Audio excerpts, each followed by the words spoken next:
Hello, Geeks fans. This is Geeks at the Movies, and this is a Jacob Watches. I recommended a movie to Jacob, and he had no choice, but he had to watch it. This week, I recommended to him the Ridley Scott film, The Duellist. This stars Harvey Keitel and Keith Carradine in an early role.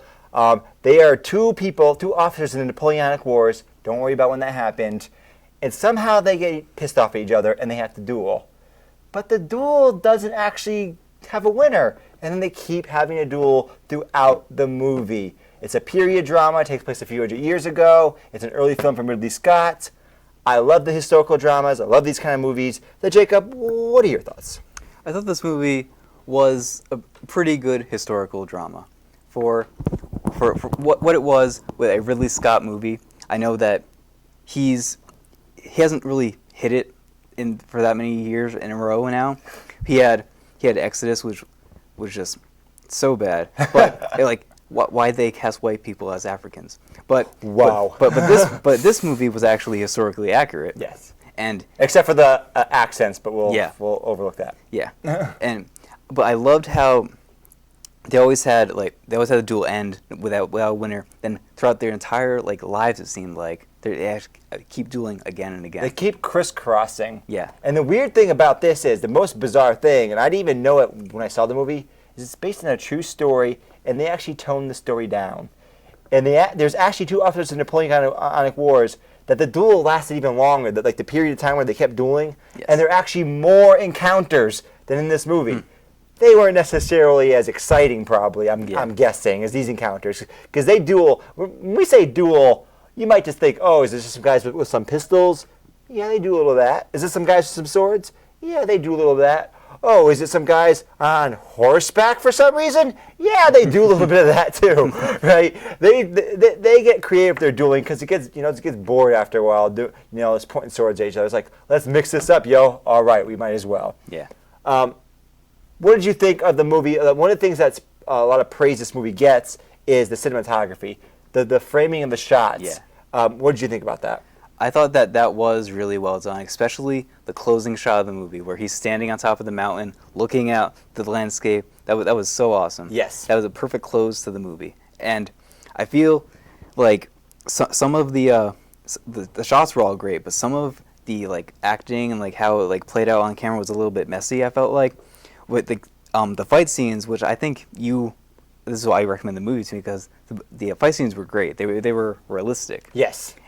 But I felt like... Or sometimes mean they were a little short because that's what happens. Yeah, but I felt like those were a little bit messy at times, but it made sense because, there's supposed to be a real fight scene. Right. And there's that one duel they had where they're just at the end of the duel, they're just swinging their sword at each other aimlessly. Because they're so tired. They're inside a building of some sort, and they can barely walk. They're all messed up. Yeah. And that's what happens. Because in the real movies, in a lot of movies, what happens is they don't run out of. They're superheroes. They never run out of energy.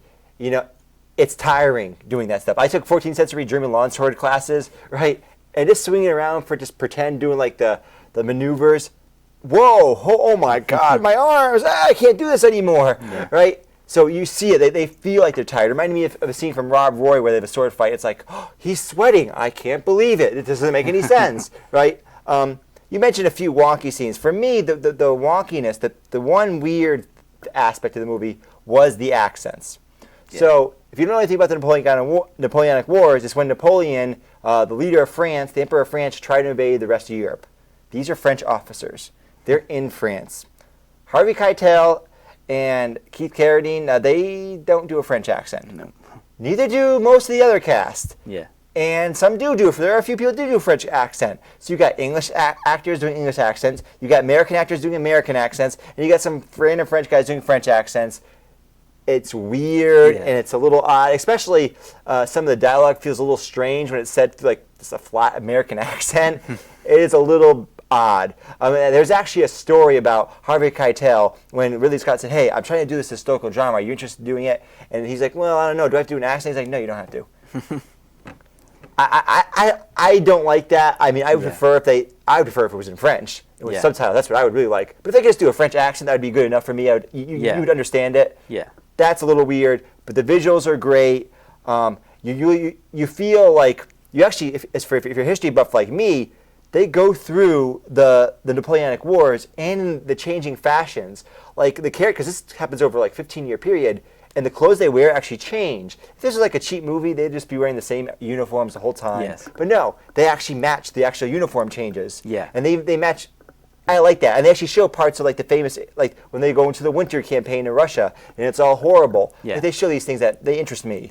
Yeah, I like that too. How they change the outfits. There's this one scene where he has kids now, and what the fuck were his sons wearing in that scene? They're like one of these weird pajamas in the middle of the day. It's really weird, but I know it fits the time. Yes. So It did fit the time. That's all that matters. But my favorite part of the movie was actually when they were in Russia, and they have that.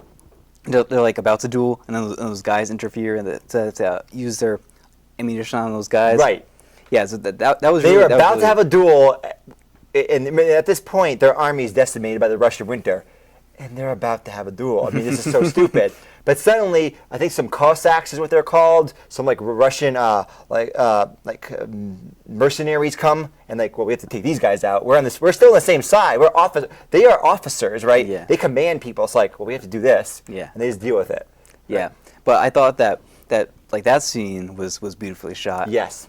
In the snow, fighting that was really cool. It was excellent. And then the final duel was actually my favorite overall part because we actually got a winner. Yes, finally. And then, but the way they did it when they're like hunting for each other in the woods, it was so good.